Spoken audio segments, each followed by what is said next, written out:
উপনির্বাচন হবে আর রেজাল্ট কি হবে আগে থেকে জানা যাচ্ছে। তো এই সরকার আসার পর থেকে আমরা এটাই দেখছি, একটার পর রেজাল্ট হয় আর 70-80-90% ভোট ওই সরকারি পার্টি পেয়ে যায়।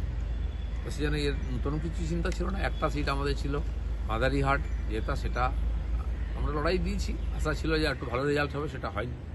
আগে 4টে সিট আমরা হারলাম, সেখানে আমাদের জেতা সিট ছিল, সেখানে অনেক বেশি ফারাক ছিল।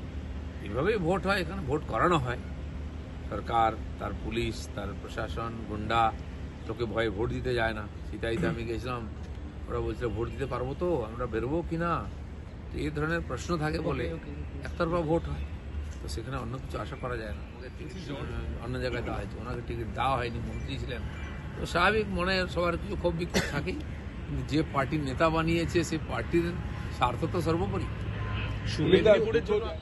একবারে লিড পেয়েছিলাম যখন আমি এমপি জিতেছিলাম 19 সালে, তখনই মেদিনীপুরে আমরা লিড পেয়েছিলাম। তারপরে বিধানসভায় লিড পাইনি, লোকসভায় এবারেও লিড পাইনি। সেটা আমাদের সিট ছিল না। হ্যাঁ, সেখানে কর্মীরা লড়াই করেছেন সবাই।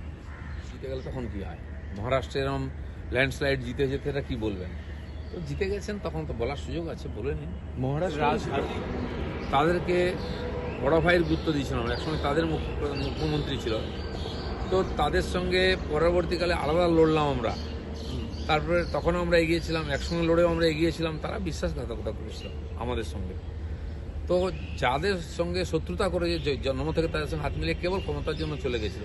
তো স্বাভাবিকভাবে আমাদের পার্টিরও মনে করেছে যে মানুষ যেটা চেয়েছিলেন সেটা হয়নি, মানুষের ইচ্ছাকে আমরা পুরো করেছিলাম, তাই শিবসেনা দুখণ্ড হয়ে আমাদের সঙ্গে এসেছিল।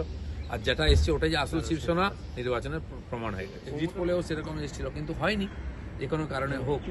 নিশ্চয়ই সেখানকার লোকেরা ভাববেন যে কি কারণে কোথায় সমস্যা আছে। পার্টিটা যদি না থাকে কোথায় লাগবে লোকে? সোশ্যাল মিডিয়াতেই আছে।